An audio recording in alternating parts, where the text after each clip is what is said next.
left, right.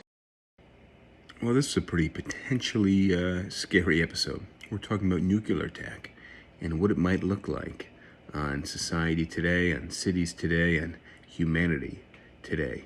We hear a lot about nuclear attack, but a lot of that information comes from decades and decades ago. So we bring it a little more up to date. We bring the technology a little bit more up to date and the infrastructure of cities a little more up to date. And now we put it all together, see what it'll look like. So this is scary for you. You may want to skip this one. But it's kind of scary for me. So enjoy or sweat it out. But I'll see you on the other end. This is SipTalk. Grab a drink and enjoy. Of course, let's go.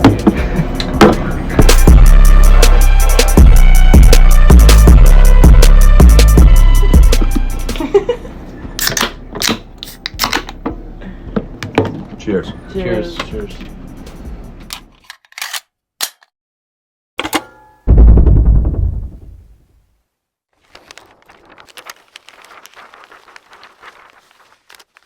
All right, we know that long pour is our cue. Welcome to Sip Talk, episode 192. My name is Justin DiGiulio out of my basement in New Jersey, joined by James, the Bosnator Boswell, out of Charleston, South Carolina. The Bosnator is a philosopher, a professional referee, a bartender, and most exciting of all, an accountant. James. And no longer sleeping in your basement. No longer sleeping in my basement. You did sleep in my basement. You were here. We are back from hiatus with episode 192 today. We are talking about what a nuclear attack would look like on a major city in the year 2022 or the not so distant future. We got a lot to talk about. This is a pretty crazy topic. Just listening to the last video that you sent me, because for those of you listening, what we do is we kind of share information back and forth, take some notes on it.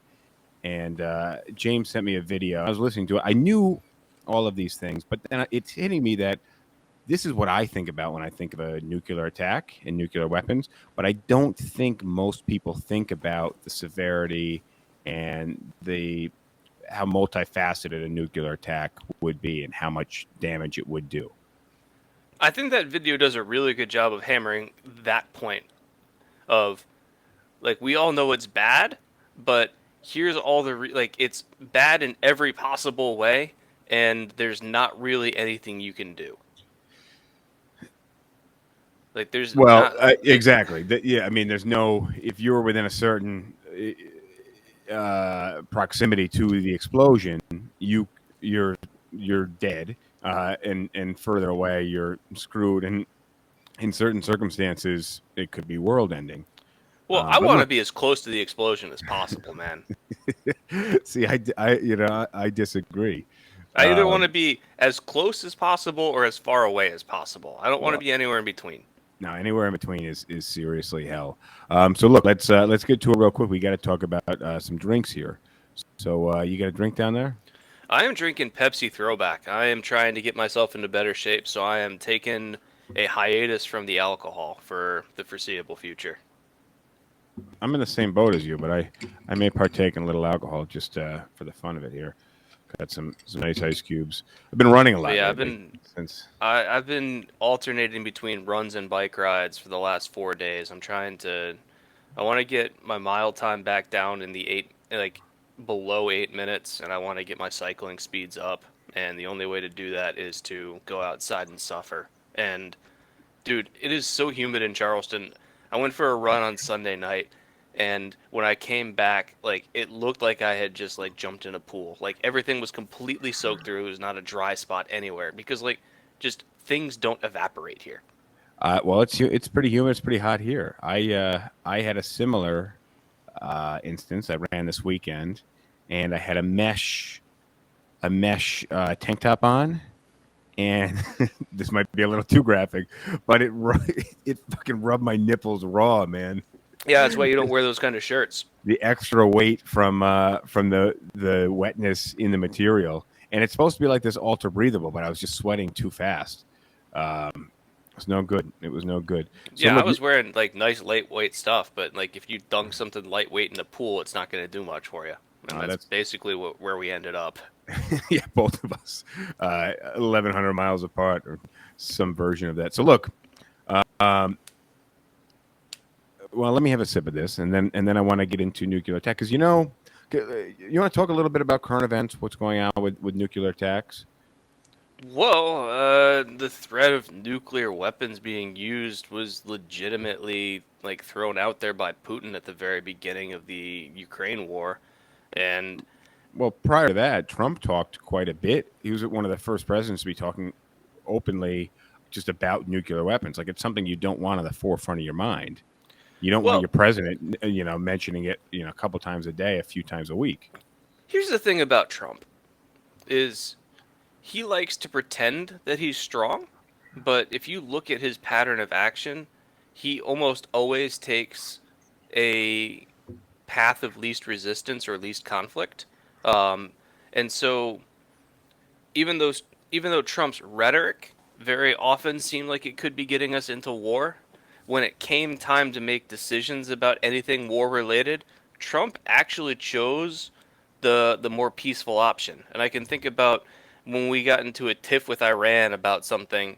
I think it was us assassinating one of their generals, which was probably a bad move. And then Iran retaliated by like bombing one of our military bases in Iraq. Like there was a sortie that was going out to bomb some target in Iran, and Trump actually called it off. And Oh, as to not escalate things. yeah, I don't know. I don't know the exact reasoning. I'm sure that not escalating things probably would have been part of it, but I guess I just have to look at it and say like one of the few good things I can say about Trump is that when it came to like violence, he was a giant pussy. He talked a Right. lot about it, but he never really did anything about it. Which Well, look. ultimately, if you have to pick between the two of those, I'll take the former. So, yeah, obviously we had Trump talking a lot about our nuclear weapons. We have this crisis in Ukraine where Putin said a month and a half ago or so that if the U.S. intervened, we would. What was the phrase exactly? We would suffer. Do you remember this phrase? I'll take that as a no. What? You look frozen. That's why. All right. The Oh, phrase that Putin used when he said, I'm looking it up right now. if the U.S. intervenes, they'll face uh, not unimaginable, but like retaliation in some way, shape, or form. Yeah, You research have it. department. No, I can, All right. So look, but what I but want to get into is I want to share just the first couple seconds of the video, which is I think probably the reason that we are talking about this. But the video that was released on Monday from New York City, and I sent this video to you, but it was just released. New York City had no commentary on it, and they just oh, I watched that video. I've got some thoughts on it. all right. Well, let me just but again, they just released it on their YouTube channel and just let it lie, and they Can made you no just comment. actually just play the entire video because I like it was really the ending of the video where all of my thoughts kind of came together. I can't do that because we'll run into copyright issues. But let me But just it's a public video. let me. That's a minute and 30 seconds. So let me see if I can get it on a shared screen here, and Play the whole video because like it doesn't make a lot of sense to only play part of it, especially considering the way the video ends. okay, all right. So let me just do a quick shared screen here. I got to figure out how the hell to do that. It's been a little while, and oh god, come on. Let's see. Video input.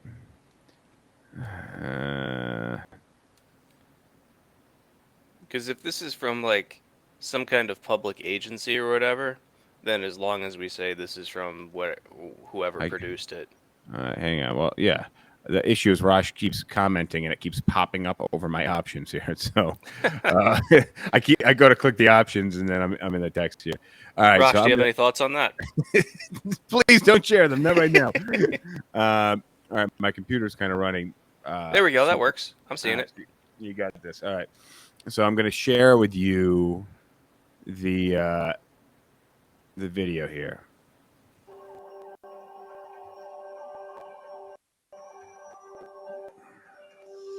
So there's been a nuclear attack. Don't ask me how or why. Just know that the big one has hit, okay? So what do? There are 3 important steps that I want you to remember. Step 1, get inside fast. You, your friends, your family, get inside. And no, staying in the car is not an option. You need to get into a building and move away from the windows. Step 2, stay inside. Shut all doors and windows. Have a basement? Head there. If you don't have one, get as far into the building as possible. If you were outside after the blast, get clean immediately. Remove and bag all our clothing to keep radioactive dust or ash away from your body. Step 3, stay tuned. Follow media for more information. Don't forget to sign up for Notify NYC for official alerts and updates. And don't go outside until officials say it's safe. All right? You've got this. You got this. Okay. So All right. Well, look, I mean, honestly, it's not. Oh, I got to switch the video back over. Not bad advice if you're in the Goldilocks zone, you know. Well, no. I think like there's some advice in there that actually is good. But have you ever heard of the Reddit, the subreddit, the rest of the fucking owl? No, I spend 0 time on Reddit unless Okay, well, you tell me it's I a got subreddit dedicated to like the founding picture is like how to draw an owl, and like it starts with a blank piece of paper, and it's like step 1, draw like 2 little circles. I know where then, this is like, going. I know where And this then is like step 3 is draw the rest of the owl. yeah, I knew that. That's exactly where I was going. And so yeah, it's just a subreddit dedicated to like handy guides that seem to make it like that just show like here's how you do it, and then it's just like step 1, step 2, and it's done. You're like, all right, well, what about all the other things? Like, I don't know how to do that. And so Dude, I kind of got that same. Yeah, I read a lot of instructions and I do a lot of actual labor building and putting things together. I know the feeling really well when the instructions just don't add up to reality. So sorry, go ahead. Yeah, so watching that video, when it got to step 3, it just made me feel like rest of the fucking owl. Of like, there's a lot of things missing here, and because first of all, if you're in an area that's directly affected by a nuke, like the whole idea of like staying tuned, that's not gonna happen. Like, Yeah, like because not only do you not have power or water or any other utilities. yeah, the cell towers are probably on fire. Yeah, So- the cell towers are either vaporized, knocked over, or on fire for enough of a distance that you're not going to have a cell phone signal. On fire was the best, the best case scenario. Yeah, on fire means that like they might eventually be put out. So, man. like the idea of like, well, let's see what Twitter has to say. That's just not going to happen. And the whole idea of staying put is also really unrealistic, because if you're hurt, or let's just imagine that you're not hurt. Let's say that everything's fine, but like obviously your building's damaged. But most people don't have emergency food or even just regular food that will last them more than like, what do you think, 3 to 5 days out? Well, And that's assuming refrigeration works. so look, if you were in Columbus Circle in Manhattan and you were in the underground of the building, you were stuck in Whole Foods, you might be in good shape. But if you were anywhere Not else, for as long as you think, actually. you were anywhere else, you'd be screwed. So Why is that? The fire of the no. I'm assuming that like the building's intact, but I'm also assuming that it's lost power. And so, like when all that refrigeration fails, the food that's supposed to be refrigerated is going to start to rot and quick, and it's going to very quickly become a biohazard that you can't be around. Yeah, you can't. So, It's not like you staying can in kind a of can. raid the non-perishables and take a whole bunch of canned foods and stuff like that. But you're not going to want to be in that store after like 3 or 4 days because stuff is going to rot and you'll get sick. And it's going to bring in other things, Like, I'm potentially reminded of a animals. story, I don't remember where, maybe Texas, but there was a grocery store that shut down and like suddenly for some reason. Don't ask me why, but like all the stuff in the grocery store was just left and like they cut the power and everything else. And when they came, like it was like a month later that Oh, they came no. in to like clean the building out, and the workers that were doing it were wearing like the same kind of biohazard suits that you would if you were like fighting Ebola. Yeah, I believe that. It makes me think of E.T. It was the E.T. costumes. Mm-hmm. Yeah, Yeah, no, that that's was what was disgusting. required for them to go into that grocery store and clean it all out. All right, so look, can we follow the basic transcript from the YouTube channel Kurzgesagt? Kurzgesagt? I think I'm pronouncing Kurzgesagt. Kurzgesagt. I think. So Kurzgesagt in a nutshell is a YouTube channel that's KURZGESAGT I think they're dash Danish. in a nutshell. It's yeah, I would buy that accent. But they have a really good video about what happens in a nuclear attack. We're going to kind of follow through the transcript and paraphrase a little bit.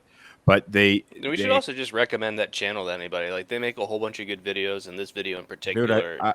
I watch so much YouTube. I've never seen this channel. I watch other similar channels with a narrator that sounds legit, exactly the same.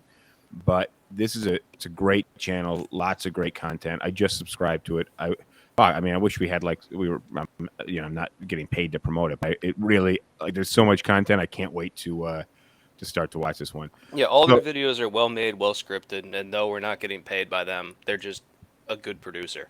So you want to set the scene here with this first paragraph, and then we'll kind of alter back and forth there. Well, I guess the scene is nothing is happening. It's just a normal day in the city, and city things are happening, and you're paraphrasing a little too much. You can use some of their oil paint here and yeah, I know, but I prefer to put it in my own language, which is city things are happening. Let me read it. Middle of downtown, the major city.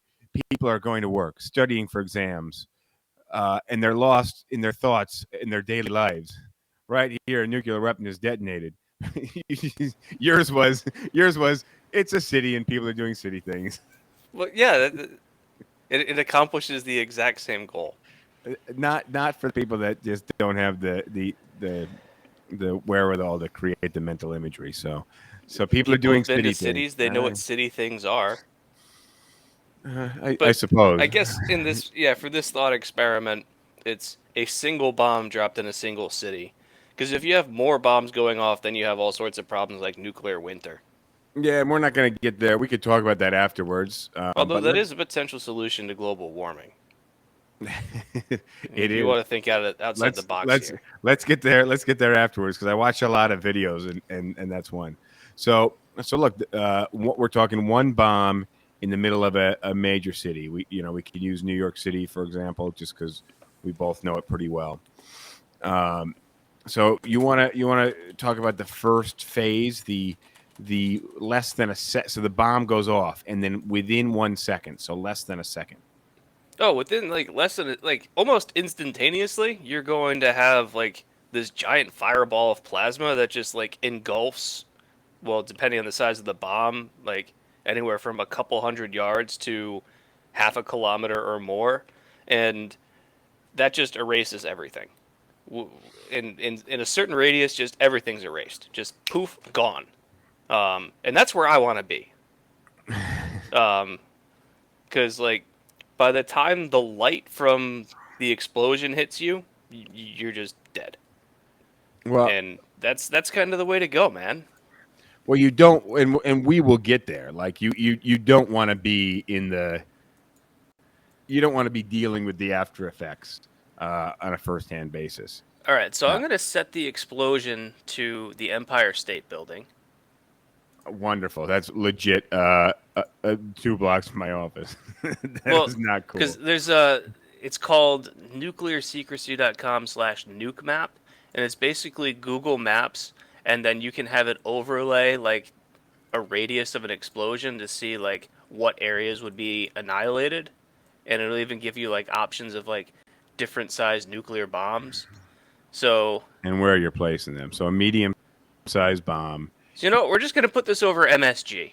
Madison Square Okay. Garden is what we're choosing to destroy because, All right, well, the Knicks can't possibly have a worse season.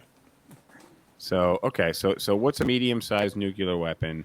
How much is in the immediate space? Now we're talking about a ball of plasma that is growing from the epicenter that is hotter than the sun. So And, if we're talking this happens in a millisecond, so not even a full second. So when James says he wants to be at the epicenter, that is because you won't even know it happened. it basically like the initial explosion and like ball of plasma expands at nearly the speed of light. So you're not even going to have time. Like if your back is turned to this, you're not going to have enough time to turn your head to look at it. Yeah, exactly. Um, Think about So- flipping the switch. Think about flipping the switch in a light switch in a room and the light going on. It's that amount of time between when you flip the switch and when the light goes on. And you Yeah, will just and- be vaporized. yeah, and so if we use like for example, Fat Man, which was the bomb that was dropped on Nagasaki, that had a strength of about 20 kilotons, which is That- actually really small by modern standards. And it's also a 75-year-old bomb. Yeah, but like, well, we're not dropping that one again. It was already dropped. But All right, like so look, the but what actual happened? so the actual fireball radius yeah. is only about 0.13 kilometers. It's not that big. So like it's basically going to erase Madison Square Garden and some of Penn Station. But erase, we're talking vaporized, basically the buildings, the cars, the people, the trees. Oh, They they're are- just vapor. You're just going to have a circle, a sphere that big carved out. And Where they nothing effectively exists. evaporate. Yeah. At Yeah. a molecular atomic level. They just Yeah, if we go Very with big. something a little bit bigger, like we'll pick the first. We'll pick the largest bomb that's currently in the United States arsenal. Let me move this. Come on. James just placing bombs on the map here. That's Yeah, not- I'm that's not bombing creepy. Midtown Manhattan right now. I'm enjoying this. You shouldn't have added that last part.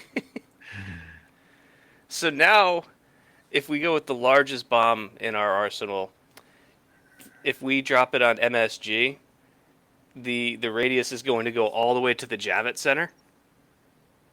Okay. So from MSG to the Javits Center, draw a circle that big, and all of that's gone. Yeah. Go on. And so Like, there's going to be lots of other stuff that's gone. This is just stuff that's just like poof, vanished. So also in that instant, you have a flash of light that basically like a wave passes through the city. A light that you can see for miles, and if you happen to be facing it, you're going to be blind for a couple of hours, even if you are very far away from it. Yeah, we'll get to that one because I've got. All right, so if you were standing anywhere within about 13 kilometers, so basically from Newark, you need to be in Newark to not have like the thermal radiation problems of like the flash of light blinding you. You need to be in Newark. What's that, about 8 miles? Yeah. Okay. So if you're within 8 miles, you basically you're almost immediately on fire. You're consumed by this thermal pulse, which is And that's also going to be moving at the speed of light. So like by the time you can see it, if you're within like that 8 miles or whatever, like you are going to be blinded and you're not going to be vaporized. You're going to be on fire. it's a thermal pulse that's full of energy and heat. And it's Yeah, but moving this at is the different speed from of the light. shock wave. This cause Yeah, like, no, exactly. Yeah, because it's moving at the speed of light. The shock wave is not moving at the speed of light. Yeah, it would be like, if you're near a bonfire, and like even if you're 50 feet away, you can still feel the heat of the bonfire. So now imagine you're 8 miles away and someone just lit that bonfire. Except it's not like you're But you're not standing 50 50 feet feet away away from from it. it. No, you're You're like in the one. bonfire. Yeah, you're on the bonfire, and that's carrying at the speed of light. Uh, the moment of the detonation, within roughly, in this case, about 8 miles out. Yeah, which is So you're still not effectively vaporized. instant. You're not Because vaporized, but no.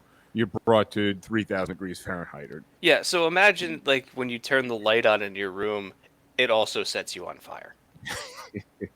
yeah, it brings you instantly to the temperature of a bonfire. Oh, not only are you on fire, everything around you is too. Well, yeah, it's going to burn anything that is flammable. So that is not cool. So hopefully you are outside of that 8 mile radius of the epicenter, because otherwise you're probably not really surviving. Yeah, and even if you're like maybe 10 or 12 miles away, like it's not like you just don't feel anything. It's like you're still going to have burns and you're going to have eye damage and all Oh sorts of yeah, other stuff. it doesn't stop at 8 miles, and we're like, well, that's good, Just we're good. gets less No, bad. it slowly decreases in strength and temperature. So if you're 8.5 miles, you're still probably pretty cooked too, right? Yeah, you're not going to need to go to the tanning bed anytime soon. A tanning salon is probably also on fire. So, but yeah, you could be in Although your being car. inside the tanning bed might not be bad. Why is that? You think that might? Just like, think about the amount of shielding on the outside of it. Yeah, you would. The, The plexiglass, the acrylic would instantly melt though. So I don't know. you'd I be a thought they pretty were metal. sticky. Like I've never Well, been inside of one. the glass that you never been in a tanning bed? No. All right. Well, good for you. Keep it that way. Get your tan on the soccer field. I But like I get my tan from like this the, window. the mid arm, the mid upper arm down, and then You can kind of see it. Yeah, I can see it, and then the neck up. All right, so let's talk about the second phase. So we're talking within a millisecond. You get this: either you're in the initial pulse and you're eviscerated, or you are within a few miles and you are on fire. And we're talking like bonfire heat. Yeah, now if you're in a building, you're gonna be okay. Like if you don't have like a direct line of sight to where it blew up, you'll be okay temporarily. Because sure, the outside is on fire, and like anything that can be exposed to the light from that. So like you might have some fires in your apartment or something, but it's definitely something that you'd be able to put out. Um, but that's only gonna help you for about the next 10 seconds. Okay, so let's talk about the phase two. The shockwave. Sure. Well, and there's Because some the crazy shockwave is videos of traveling at. nuclear tests. So Okay. yeah, you've got this shockwave where like you've got this explosion, so it just pushes out this tremendous amount of air, and then rebounds back in, and you've got this just shockwave of air moving out at faster than the speed of sound, and it's just going to be knocking over tons of buildings and blowing out windows and everything else. So if you're in a building and you're close enough that you weren't vaporized and you haven't burned to death yet, like whatever the time it takes the speed of sound to get from the air, like the explosion to you, that's how much time you have until faster than like the strongest tornadoes winds hit you. So I think this isn't talked. I think a lot of people may not understand the difference in the speed of sound and the speed of light. And the further you are from the epicenter, the more distance the more time is going to pass between that flash, where you then wander to the windows and say, "What the hell was that?" and then this shockwave. And this shockwave is effectively a pulse of energy that is moving faster than the speed of sound, but still relatively slow compared to that flash of light. And So and this yeah, like let's say they drop this on Madison Square Garden and you're in Secaucus. So that's okay. about 7.5 kilometers away. So what, about 4 miles? So you got about 20 seconds, and then you're going to get blasted with this shockwave. And But 20 seconds, you see this big flash of light. 20 seconds is more than ample time to be like, what the fuck just happened? Let me look out the window. well, yeah, but you're not going to want to look out the window because like you're close enough that you will be burned pretty badly. But like let's assume that like you see this big flash of light and you're smart enough to know what that is. Like you've got 20 seconds to find someplace safe in your building because chances are it's going to get blown over by this shockwave. Yeah. So you need what to happens your is building's going to collapse in 20 seconds. Find someplace safe, go. You're so not allowed to go outside because you'll be burned. so the heat and the radiation of the initial fireball, they create superheated air that is also super compressed around that epicenter, and now it's expanding at an explosive rate. So then you have this pulse coming out that is effectively well stronger than hurricane or tornado force winds. So if a tornado could knock your house down, this pulse could knock your house down. With room left to spare. So, what they say here is human infrastructure is really no match for the power of this. Yeah, unless you've got like an absurdly well constructed building or like a building specifically constructed to withstand a nuclear blast, which there aren't many of those, then you're just toast. Yeah. And Um, we're talking trees just falling over. Have you ever seen some of those videos where the trees just go? yeah. Yeah, that's what we're talking about. Yeah, there's a really cool one where they show the shockwave. You can actually see like the air moving at like a 45-degree angle, kind of like a buzz saw. Yeah. Yeah. And that's literally what it looks like is happening to the terrain around. It looks like somebody is shaving over the trees, like stubble in a beard. So obviously it gets weaker the further out it goes, but they're saying about 175 square kilometers outside of the epicenter, houses collapse like they're made out of cards, and the people in them are obviously trapped. Gas stations are exploding, and also the crazy amount of heat is putting everything on fire. So if you survive and you're trapped in your basement, everything around you, from the trees to the rest of your house to the fucking grass, is on fire. And that gets pretty lousy, because what's happened, what feeds fire? Well, air, and that's where we're going next.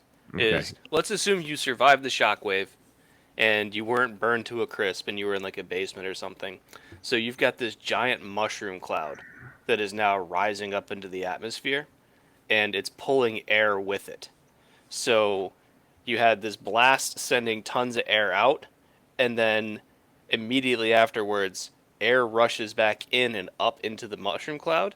And so you've got this, like, again, probably close to hurricane force winds, now feeding fresh oxygen into all the stuff that's burning.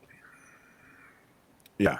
I mean, you're because of the heat, it's instantly low pressure. So you have all this. Well, it's also low pressure just because of convection, where like you've got something Well, rising, something has to, yeah.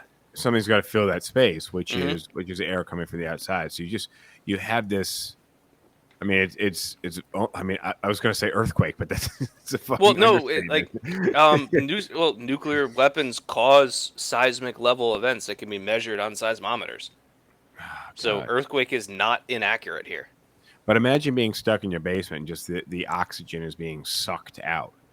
Oh, I didn't Right? think about that. That's where I was Yeah. going with that. That's right. Like, you're in your basement, but if you ever seen like a fire, you have this suction coming from below, and that's the cool air coming up into that convection effect, right? Because the heat is rising, but it's being fed by the cooler air below. Makes me think there was a female performance artist that would do all sorts of like audacious and really dangerous stunts.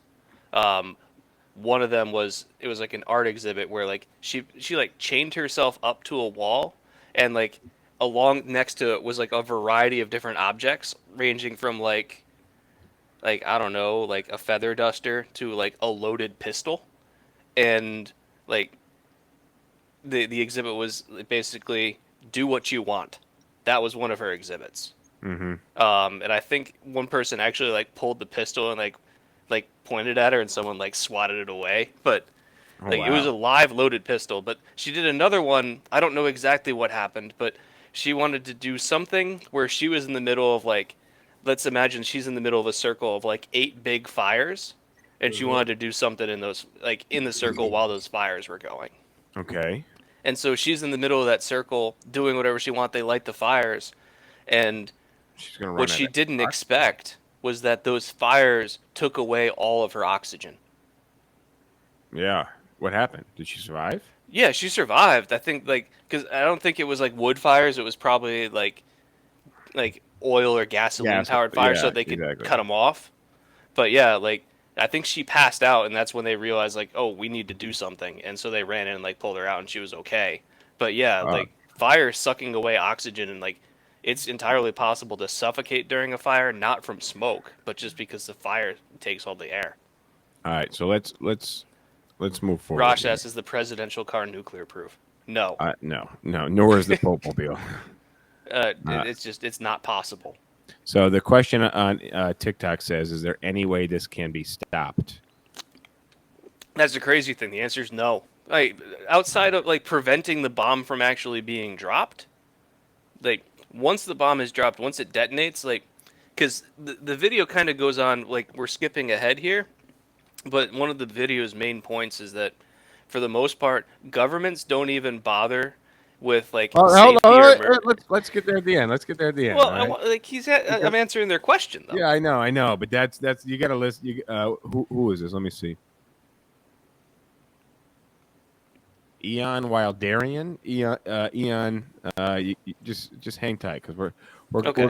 we're gonna get to the real scary aspect of this in a All right, minute. so we've done the Okay. shockwave. We've All right. done the like winds rushing in and feeding the fires. Let's assume that you have survived all of that. Okay. What Let's are go. you left with? Well, let's go. Should we go further out? Should we hit? So they're talking about the firestorm that's just burning the rubble. Everybody's trapped, and people are basically unable to flee. Uh, but up to 21 kilometers from the explosion, people like you rush to their windows. So now we're saying even further away, Oh and this is yeah, what I was like talking you about can like earlier. this shockwave, even if it's not powerful enough to like knock down your house or whatever, you can be really far away, and like your windows can still blow out. This is basically like 10 to 15 miles, depending on the size of the bomb, and you have the shockwave is still carrying its way to you. So you see the light, you go to your window, and your windows can still blow out. And that's a 10 to 15 miles from the initial explosion. Yeah, so this would be like if like all the way up to about Yonkers, you would have Right. windows blown out. So look, so now what we need to talk about now is the third phase. So not the initial millisecond from when you flip the switch and the light goes on, not 15 to 20 seconds later. I would say the first couple minutes, really. Yeah, I mean that's kind of what we've been talking about. But let's talk about the hours later, a couple days later. This is where the problems, whatever problems you had, this is where they get worse. And this is the real reason why you're like, I want to be either the other side of the world or at the epicenter. Yeah. Like if you got to choose at this point, if being on the other side of the world isn't an option, this is when you want to be at the epicenter. You don't want to deal with this shit. No. Go So ahead. the video talks about how like after the mushroom cloud kind of like dissipates, it can cause like localized precipitation, and that precipitation is black radioactive rain. You're a little further ahead.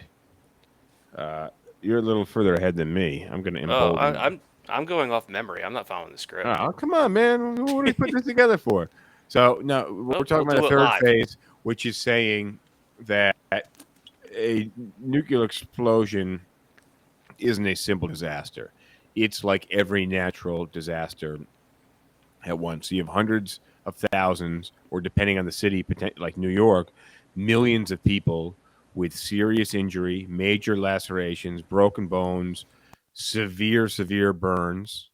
And then over the next few minutes and hours, a large percentage of them are going to die because they succumb to those injuries. So you're dealing because with they can't get treated. Where are you going to well, go? but also you're just dealing with people that are like have life, have these mortal injuries, and they're just kind of basically dying because Well, and also all the doctors are hurt too. well, in every hospital is inoperable. Well, yeah, because think about it. Whatever amount all the regional hospitals do in a year, they just had that demand happen in 2 minutes. Yeah, well, then you're not getting there in 2 minutes, anyways. But yeah, No, but I'm just saying that like even whatever the they number do in a year, in 2 minutes you're here. yeah, you're way beyond that. So you get people that are trapped in buildings, like earthquakes have gone off. You have people that are blind and deaf from the explosion, the flash, and the blast wave. Broken bones, cuts, burns. But you also have bridges and tunnels that are completely destroyed, so that people are trapped, which has got to be terrifying, confusing, and effectively directionless. Like you don't know what to do and where to go. Yeah, because if we stick with the New York example, all the bridges are going to have collapsed. All the train lines are just like all the train tracks are going to be screwed. Well, talking of seismic, your tunnels are going to be probably filled with water. Yeah, if they don't collapse, then like filling them up, like flooding of all the they're gonna underground flood, stuff yeah. could very easily happen. So yeah, and you're like you said, the doctors are dead, the hospitals are leveled. So if you're relatively close, you are basically screwed. So now you talk about what's been sucked up into this mushroom cloud. You have all this radioactive dust and dirt that is now raining down on top of the city. And these are their words, the invisible malicious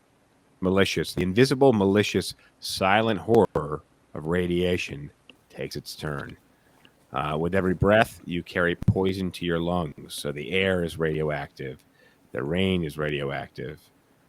This is when people will receive their highest doses of radioactive whatever, in whatever form, whether it's the dust that's on them, whether it's in the air, whether it's the water. And this is where it gets pretty messy, because radioactive exposure kills it basically, your immune system is inoperable, and Well, it your depends on the cells. dose. Well, of course, it depends on the dose, but so either you die very fast, or if you have a decent amount of it, your cells basically decay, so you start bleeding from every orifice. I would call that like a system, medium dose. yeah, fair enough. Your digestive system stops working. Your body basically slowly disintegrates, but of course it's very bloody because your body is full of blood, and your cells can't reproduce effectively. So your cells are constantly dying and reproducing, except in this case, your cells are constantly dying, and your body is basically. And if they're reproducing, they're often reproducing wrong. Yeah. And like I said, your immune system is failing you, so you're getting sick, and then your body is not able to fend that off, and it's a very rapid death. Yeah, and then the low dose would be in a couple of years you get horrific cancer, like leukemia or something along these lines. Yeah. But you also have there's no way out really of the city. You have no running water. You mentioned this earlier. You got no electricity, no communication, which is funny, where they're like, "Oh, just tune into our Twitter feed. We'll tell you what to do." That's the one that got me the most. Yeah, let me just look on your LinkedIn page and see if you've written any articles. Their first two tips are actually not bad. Yeah, like, I mean, get inside, stay inside, get rid of your clothes room. if you were outside. Yeah, I mean that's not bad. But also, the stores are decimated, and then also the help from surrounding cities is going to have a lot of difficulty getting to the disaster area. Plus, not just arriving there, but they're concerned with radioactive contamination, which is making it very risky for them to come to you. Yeah, The so any radioactivity rescuers are doesn't. going to have to wait for like radiation suits before they can even come in. Yeah, I mean that would be really dumb if they just kind of bum rushed, and just I mean they would be dying at a almost as fast rate. So for a long time you're just kind of on your own, and people will be as fires dissipate, if people have survived the lack of oxygen and the heat, and any injuries, uh, they're going to be slowly escaping and crawling from whatever rubble. These people are going to be in a lot of pain. They're going to be traumatized. They're going to need food and water, and a lot of them are going to need pretty serious medical treatment. I would say, even if you were like, let's just imagine you were in like the blast zone or whatever, and let's say that you were able to somehow escape with no injuries whatsoever. You're still screwed. Because you're going to end up with hardcore cancers, yeah? And also just surviving in that environment, like never mind the cancer that's going to be in 3 or 4 years. Like you've got an extremely dangerous environment and no resources. So then you want to go to a dentist's office, and when they take that what's the word I'm looking for? X-ray of your Kangaroo. teeth. No, kangaroo. Yes, that was the word. You go to the dentist and they take your kangaroo. When you go to the dentist and they take an X-ray, but they step out of the room and they put the lead vest on you. Yeah. Your best bet would be to be near a dentist's office and go get some lead vests and just drape them over your body everywhere you went. Yeah, like tape them together and you're wearing a lead suit. you could walk around in your 40 pounds of clothing. But really, that would be the safest way. Like, there's not much else you can. And actually, this is a case where wearing one of those stupid masks would help you a lot. That's true. Yeah, the mask would be. You don't want to change the mask often, but an N95 that's actually going to filter out a helpful. ton of the particulate matter that's radioactive. Mm-hmm. Like those N95 masks are gonna I would love to meet the anti-maskers after a nuclear weapon hits. Well, that's exactly the thing. Like, I'll tell you something about the masks. I can tell when somebody like actually believes in it and when somebody's just doing it. I was at an event the other day, and there was a bunch of different tables of people. One person had their mask on, from what I saw, almost the entire event, but then like was in just a big group of just random people and just took the mask off to just randomly eat cake. And I was like, all right, so you're not, your brain's not with it, right? Like, if you're in this situation, you're going to leave a mask strapped to your face as much as possible. You're not going to take it off for any reason. You're going to try to put the food inside of your mask if the time calls for you needing to eat. Like, you're not, or you're going to go like far away from people when you want to eat. Well, no, I'm not talking about coronavirus. I'm talking about nuclear. Yeah, if this person truly believed in the safety of the mask, they wouldn't have just taken the mask off their face in a group of people shoulder to shoulder to eat cake. Right. Yeah, that's my point. It's like if in a nuclear, you'd be treating it like a nuclear attack. Right? You would not take the mask off your face. That's when you know somebody's like actually thinking. Yeah, I gotcha. Yeah. So yeah, like even if you escape injury, you're still going to have a really rough time, because navigating your way away from the disaster zone is not going to be as simple as just firing up a car and driving away. Because even if you can find a car that runs, good luck finding a street that's clear. So, I think, is there anything we're missing in painting this picture? Like, if you're anywhere close to the... Let's answer, now that we've kind of fleshed everything out, like the question from TikTok of, is there anything you can do? And I was saying, no, not really, to the extent that like government emergency agencies don't even bother coming up with a plan for this one, because it is so hopeless. Well, that's part of the issue, right? Like what is the plan? Like if someone else has, if another country has nuclear weapons, is it safer for you? Are you going to be feeling safer if your country doesn't have them, or are you going to be feeling safer if your country does have them? Neither. Well, if you had to rate them, I feel like being able to say, hey, we can throw nuclear weapons back at you and end you is going to be a reason for them not to throw nuclear weapons at you. But that it's like having a gun right now in the current environment that we have. Disagree. The best way that I've heard this described, I think, was originally by Carl Sagan, where in reference to the arms race between the United States and Russia, where each country had literally tens of thousands of nuclear weapons. He described it as two people in a room full of gasoline trying to collect as many matches as they could. Yeah, I mean that's effectively what it is. Right now Russia has as of the date of this, let's see. Let me look at the date on this. March 8th, 2022. 9,000. Russia has, I have 5,977. Okay. And then the US has 5,428. So, and let's see. So, think about that. How many do you really need? And the answer is not 5,000. Well, it's where you're placing them, right? They've been strategically placed. There's no way that you need that many. Neither country does. Even if you buy the argument that us having them makes the other country less likely to use them, there aren't 5,000 useful targets on the planet. I was thinking that too. Where are you putting all these? Where are you I would aiming say, all of them? I don't know, 100 would probably be sufficient. 100's more than enough. It's overkill. Yeah, exactly. But that's still 1/50th what we have. So in 2017, 2/3 of the countries in the world, and then obviously many civil society organizations, Red Cross and Red Crescent, they created a movement to prohibit and eliminate nuclear weapons.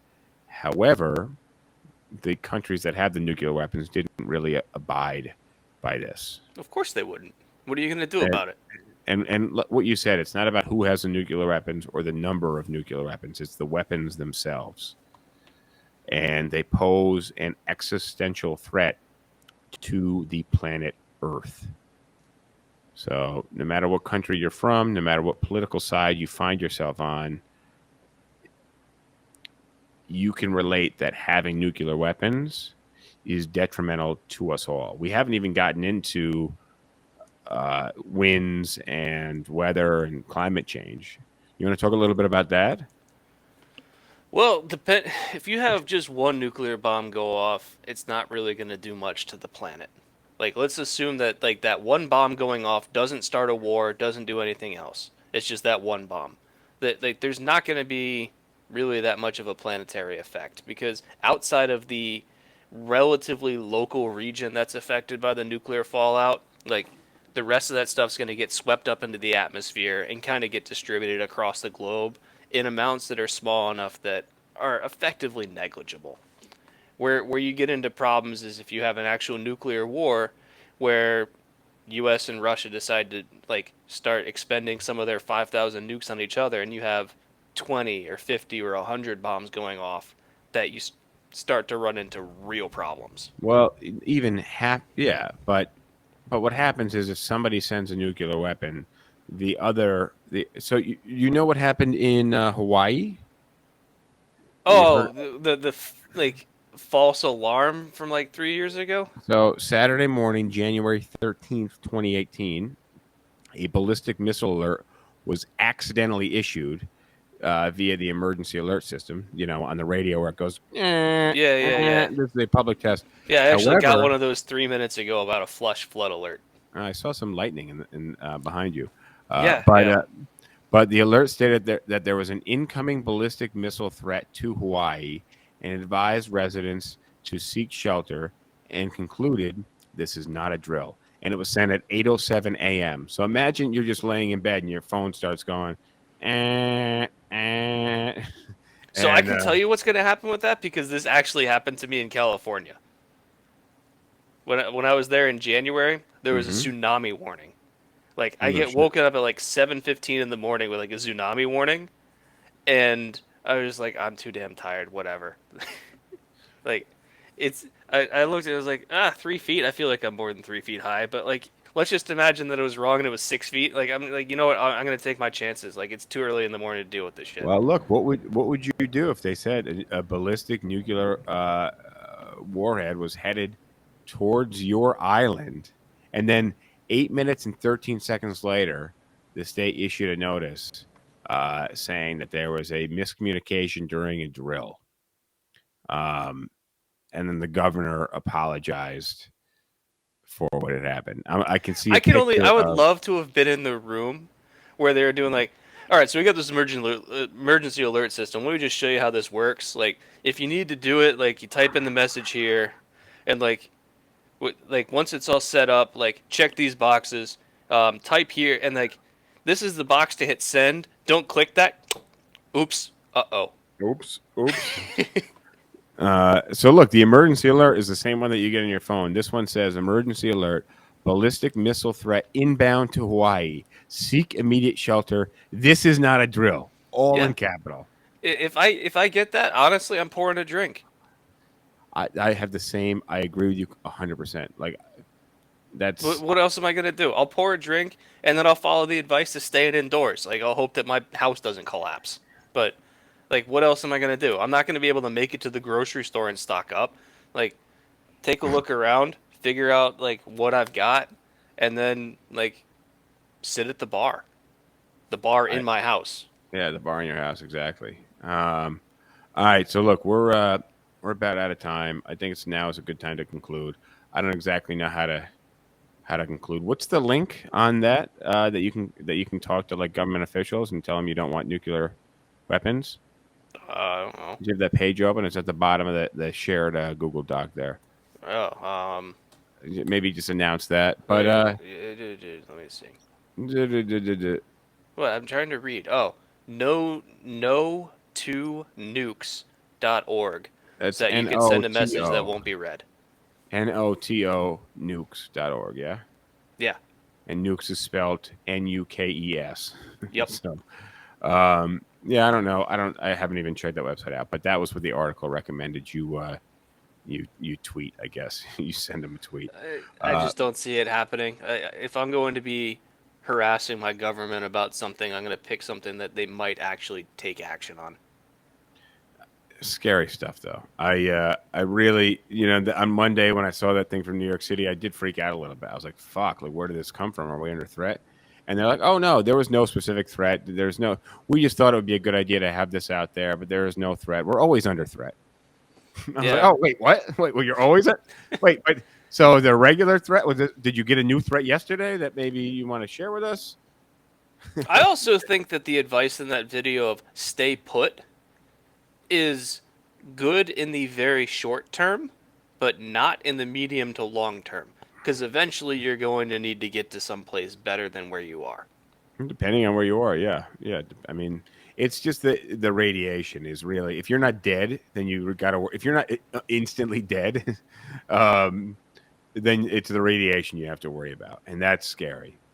That is truly scary, and it's sad that we got to bring this up as a topic of conversation. But I think it's it was way worse 50 or 60 years ago. But that's what I was thinking. That's what I was thinking when we were preparing for this. Is like, this is stuff that they were teaching kids in school. Like, they're teaching kids right now. Like, that was their active shooter drills. Exactly. But I'm thinking that like, everybody's like, it shouldn't be having to do that. That's only because our generation, the ones that have the 5 and 12-year-olds, didn't have to do the nuclear fallout drills.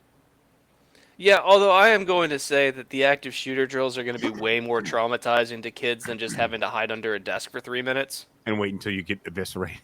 Like, just... And I also love the idea that, like, your desk is like this magic, like, adamantium or something that's going to protect you. Like, if you watch the videos, like the PSAs or like the videos that they made the kids watch in school, it like with this 50s narrator speaking the transatlantic accent, and like and you see like the kids that are underneath like the desks, and like the bomb comes by and they're all fine and smiling. You're like, no. Can you after this video, can you send me after this cast? Can you find one of those videos and send it to me?